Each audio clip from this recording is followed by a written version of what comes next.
Հայաստանի և Ադրբեջանի ղեկավարներն իսկապես լավ առաջնորդներ են, սակայն երկար տարիներ կռվում են միմյանց դեմ և ԱՄՆ-ին հաջողվել է արագ կարգավորել այդ հակամարտությունը, հայտարարել է ԱՄՆ նախագահը ելույթ ունենալով Վաշինգտոնում ազգային աղոթքի նախաճաշի ժամանակ։ Նա նշել է, որ Հայաստանի և Ադրբեջանի միջև հակամարտության կարգավորումից հետո Ռուսաստանի նախագահ Պուտինը զանգահարել է իրեն և զարմանք հայտնել, որ իրեն դա հաջողվել է անել այդքան կարճ ժամանակամիջոցում։ Դոնալդ Թրամփը հերթական անգամ հիշեցրել է մի շարք միջազգային հակամարտությունների կարգավորման գործում իր դերի մասին։ Մեկ տարում ես դադարեցրել եմ կատաղի պատերազմներ, ինչպիսիք էին Կամբոջան ու Թայլանդը, Կոսովոն ու Սերբիան, Պակիստանն ու Հնդկաստանը, Իսրայելն ու Իրանը, Հայաստանն ու Ադրբեջանը, ասել է ԱՄՆ նախագահը։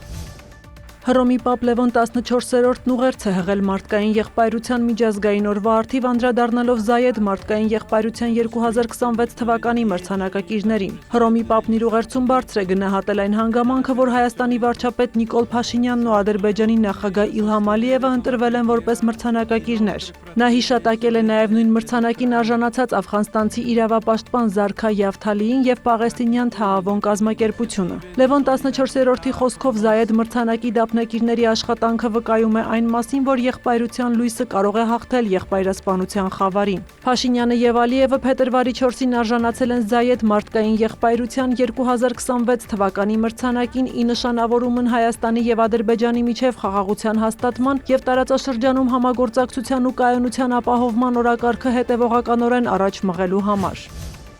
ԱՄՆ փոխնախագահ Ջեյ Դի Վենսը մեկնարկել է արտասահմանյան շրջագայություն, որը կմեկտեղի դիվանագիտությունը եւ սպորտը։ Մեկ շաբաթյա ուղևորության ընթացքում Վենսն Իտալիայում կմասնակցի ձմեռային օլիմպիական խաղերի բացման արարողությանը, որից հետո կայցելի Հայաստան եւ Ադրբեջան։ Associated Press գործակալությունը գրում է, որ ԱՄՆ նախագահ Դոնալդ Թրամփը Վենսին հանձնարարել է զարգացնել ձեռքբերված համաձայնությունը, որը վերջ է դրել երկու երկրների միջև տասնամյակների հակամարտությանը։ Գործակալությունը սակայն չի հստակեցնում Հայաստան եւ Ադրբեջան ԱՄՆ փոխնախագահի ժամանման օրը։ Ջեյ Դի Վենսի Հայաստան եւ Ադրբեջան կատարելի կայցի մասին հունվարի վերջին հայտնել էր ԱՄՆ նախագահը։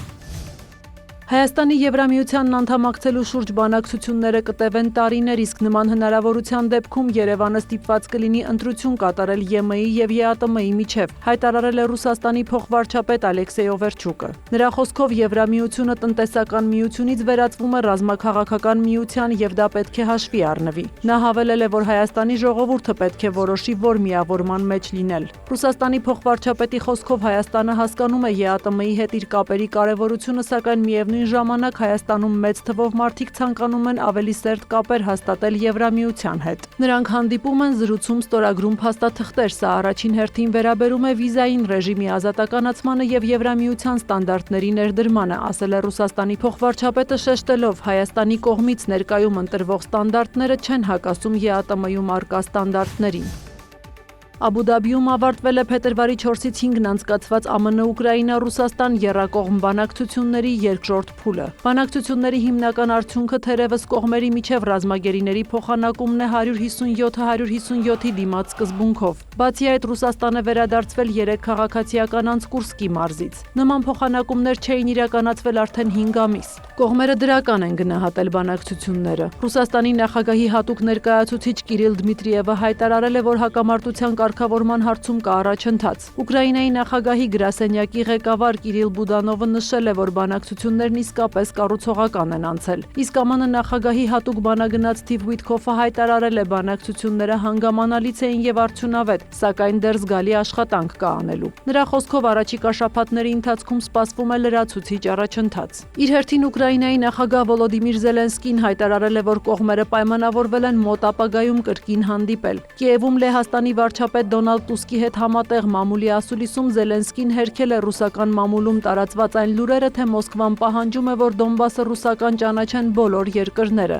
Զելենսկին հայտարարել է, որ դա ոչինչ չի տա եւ ոչ բոլոր երկրները նման փաստաթուղթ կստորագրեն։ Չնայած ընթացող բանակցություններին փոխադարձ հարվածները շարունակվում են, Ռուսաստանն Ուկրաինայի ուղղությամբ արձակել է ավելի քան 180 անօդաչու։ Մոսկվայից հայտնել են ուկրաինական 95 անօդաչու խոցելու մասին։ Ուկրաինայում կան վիրավորներ, Ռուսաստանում 1 զոհ։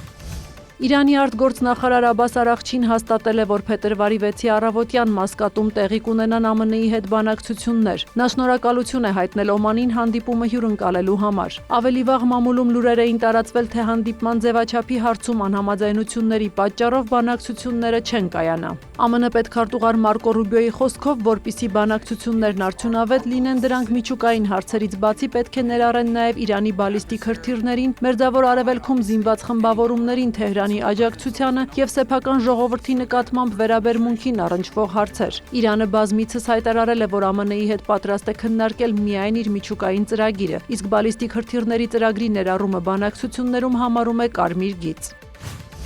Հունաստանի վարչապետ Կիրիակոս Միցոտակիսը փետրվարի 11-ին Թուրքիայի նախագահի հրավերով պաշտոնական այցով կմեկնի Անկարա։ Էրդողանը եւ Միցոտակիսը կհամանախագահեն Թուրքիա-Հունաստան բարձր մակարդակի համագործակցության խորհրդի 6-րդ նիստը։ Նախատեսվում է քննարկել Թուրքիա-Հունաստան հարաբերությունների բոլոր ասպեկտները եւ համագործակցության զարգացման ուղիները։ Բանակցությունների ընթացքում նախատեսվում է նաեւ մտքերի փոխանակում տարածաշրջանային եւ համաշխարհային զարգացումների վերաբերյալ։ Այցի ընթացքում տեղի կունենա նաեւ երկկողմ հարաբերությունների ամրապնդմանն ուղղված մի շարք փաստաթղթերի ստորագրում։ Հունաստանի կառավարության խոսնակը նախատեսվող այցից առաջ հայտարարել է, որ երկու երկրների միջև միայն մեկ տարաձայնություն կա՝ բացառիկ տնտեսական գոտու եւ մայրցամաքային շելֆի սահմանազատումը։ Սյուզաննա Չրաղյան, լուրեր։